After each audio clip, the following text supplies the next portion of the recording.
3 సంవత్సరాలుగా ఉత్తరాంధ్ర ప్రాంతం మరియు అనకాపల్లి పరిసర గ్రామ ప్రజలు ఎంతో ఆతృతగా ఎదురుచూస్తున్న అమ్మవారి గుడి నూతన పునర్నిర్మాణం కార్యక్రమం ఎంతో ఘనంగా నిర్వహించబడింది. వేద పండితుల మంత్రోచ్చరణల మధ్య జరిగిన ఈ కార్యక్రమం భక్తిభావంతో నిండిపోయింది.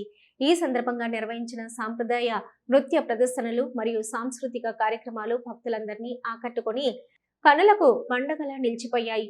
ఈ మహత్తర కార్యక్రమానికి ప్రముఖ ప్రజాప్రతినిధులు హాజరై కార్యక్రమాన్ని మరింత జయప్రదంగా చేశారు. ముఖ్యంగా లోక్సభ స్పీకర్ శ్రీ చింతకాయల అయ్యన్న పాత్రుడు గారు, అనకాపల్లి పార్లమెంటు సభ్యులు శ్రీ సీఎం రమేష్ గారు తమ సాన్నిధ్యంలో కార్యక్రమాన్ని మరింత ఘనతతో నిర్వహించారు.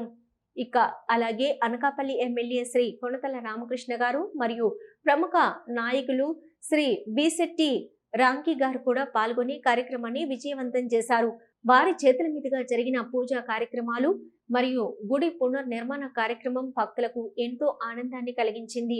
గ్రామ ప్రజల సహకారం, భక్తుల అంకిత భావం మరియు పెద్దల ఆశీస్సులతో అమ్మవారి గుడి పునర్నిర్మాణ కార్యక్రమం అద్భుతంగా పూర్తి కావడం విశేషం.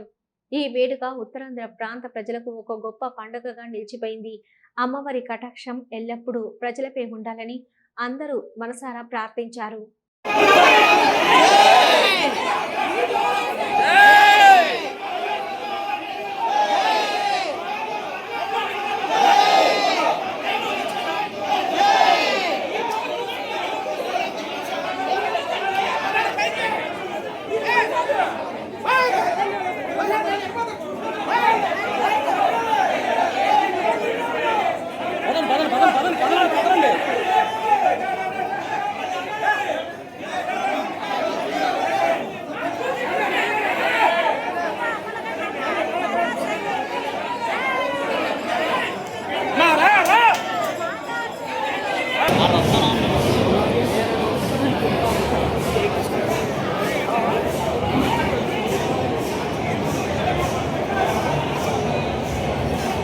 ఓకే.